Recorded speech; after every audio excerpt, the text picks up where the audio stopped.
Good afternoon. Welcome to our PWJ series. Today we are going to talk about Second Thessalonians chapter 2 and 3. But before that, I'd like to talk a little bit about the background. The reason for the Second Thessalonian letters. Okay, so in the first Paul's letter, the Apostle Paul had explained that Christ would come at any moment. But somehow, apparently, some believer in the church in Thessalonica misunderstood this, then to mean that they could stop working while waiting for the Christ's return. So Paul writes the second letter shortly after the first Thessalonian to clarify some things that the church failed to understand in his first letter. He tells that the Antichrist is coming, but they must be prepared to stand firm and continue to work. So this afternoon devotion is touching on standing firm. This is what Apostle Paul wants us to know. And so we first start off by looking at some of the Bible verses regarding about standing firm.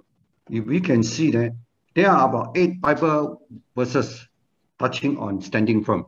So since our topic today is talking about standing firm, so I don't read to you every Bible verses. I just want to quote to you so that you know where they can be found in the Bible. So Ephesians 6:11, Ephesians 6:13, 1 Peter 13, and 1 Peter 5:9, and 1 Corinthians 15:58, Philippians 1:27.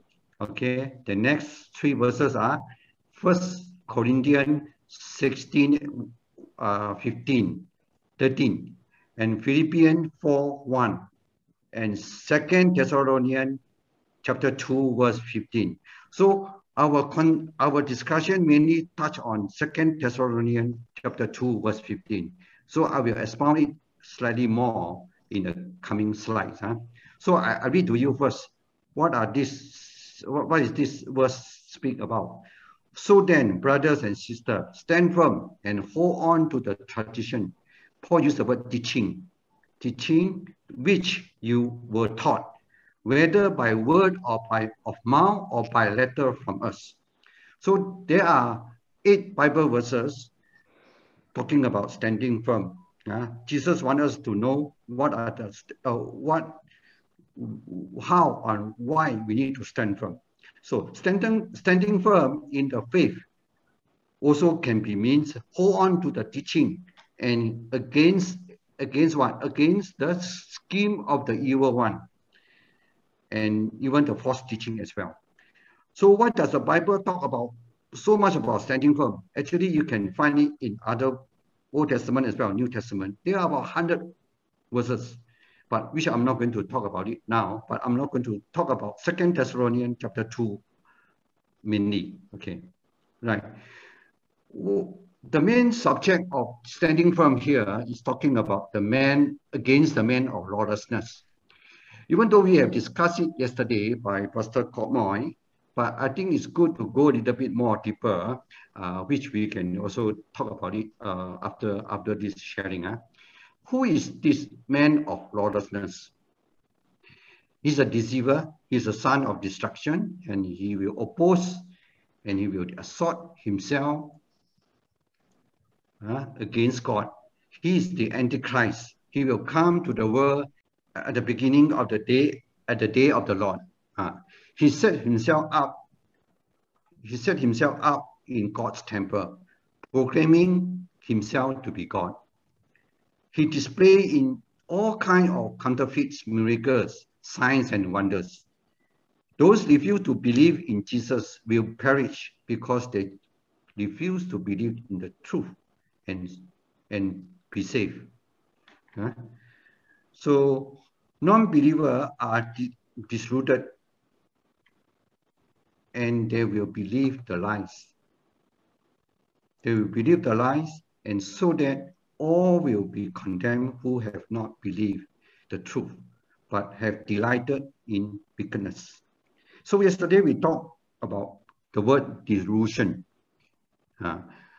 So delusion actually means the lies that God is not God. Somehow they've been deceived. So they believe the lies that the God is not God and that we are or we can be God.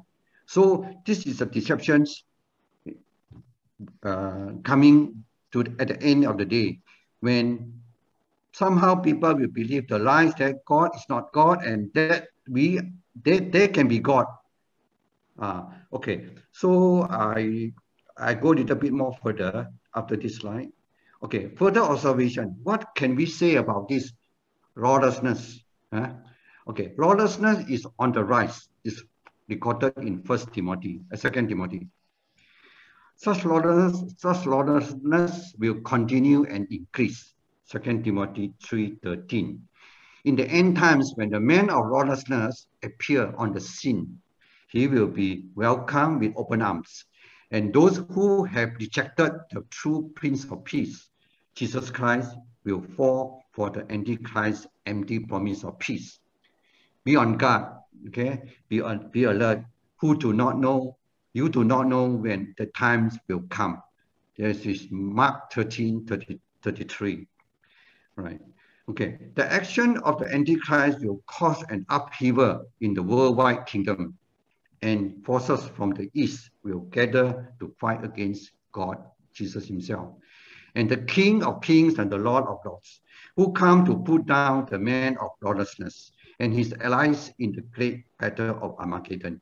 So that is recorded in Revelation 16 and 19. So at the day of the Lord, what we are going to face is deception, persecution, tribulation shall begin. Stand firm is the word that we need to remind ourselves and guard against the evil scheme. Okay, and even in Zephaniah 1:15 is even more frightening. I read to you this verse. The day, Zephaniah chapter 1, verse 15. The day will be the day of wrath, the day of distress and anguish, the day of trouble and ruin, a day of darkness and gloom, a day of cloud and darkness. All right, okay. What we are saying here is not a message of gloom and doom, but a message of hope. We are not just talking about being negative or being despair, but we are standing firm because there is a hope. Okay, I refer back to 2 Thessalonians chapter 2 and 15. Here he says, so then, brothers, stand firm and hold to the teaching we pass on to you, whether by word or by mouth or by letters. Okay, I will refer to chapter 2 Thessalonians chapter 2, 13 and 14 in the next slide. So then how can we connect to verse 15? Then Paul also say this, pray that the believer, Paul used the word we, meaning including himself, may be delivered from the wicked and evil men, for not everyone has faith. So Paul himself is being humble. He said he knows that not everyone has faith. So he asks everyone, the believer in the church of Thessalonica, to stand firm and to hold on. Okay. So before I continue, I want to remember this 1 Peter 5:8. 1 Peter 5:8 says about this, be sober, be vigilant, because your adversary, the devil, is as a roaring lion, walk about seeking whom he may devour. So we got to understand, we cannot stand firm without being sober. Sober here means knowing the truth, knowing the who we are. Okay. Apostle Paul reminds the believer how they can be saved through the gospel they believe. This is recorded in 2 Thessalonians chapter 13 and verse 14. In the whole area of justification and sanctification. Okay, I will come to that short while. But the Lord is faithful. Okay, this is the good news. Even though we can be facing gloom and doom, but yet this is the good news. But the Lord is faithful. He will strengthen and protect you from the evil one. This is our hope, okay, in the day to come. So another aspect of standing firm is standing firm against materialism. This is a very subtle temptation. This is not within our discussion to this afternoon, but I just want to remind everyone, materialism is equally subtle and need to stand firm against. Okay. The next thing I want to use this slide, which our pastor have shared it a couple of weeks ago. I want to share it a little bit more because I found this slide is very important. Okay, why is that so? 2 Thessalonians chapter 13 and chapter 2, 13 to 14 say this. God chose you, you and me, to be saved through the sanctifying work of the Spirit and to believe in the truth. Right? He called you to this through the gospel that you might share in the glory of our Lord Jesus Christ. So we know that at the point of we are saved at the point of justification, and we continue to be saved through the process of sanctification. This is clearly written here, verse 13 to 14. You see, through sanctifying work of the Spirit and through belief in the Spirit, in the truth. Okay, then what? Then the glorification will come because that gives us something to share with the Christ our Lord. Here you say, we might share in the glory of our Lord Jesus Christ. And this is where we say glorification at the end of our life.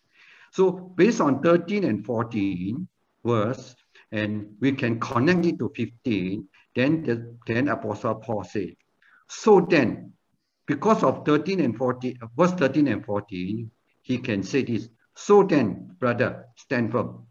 So this is our hope of standing firm. And that is the foundation of our standing firm. And hold on to the teaching we pass it to you, whether by word or by mouth or by letters. All right. So I believe this is what I need to share this afternoon. Thank you so much.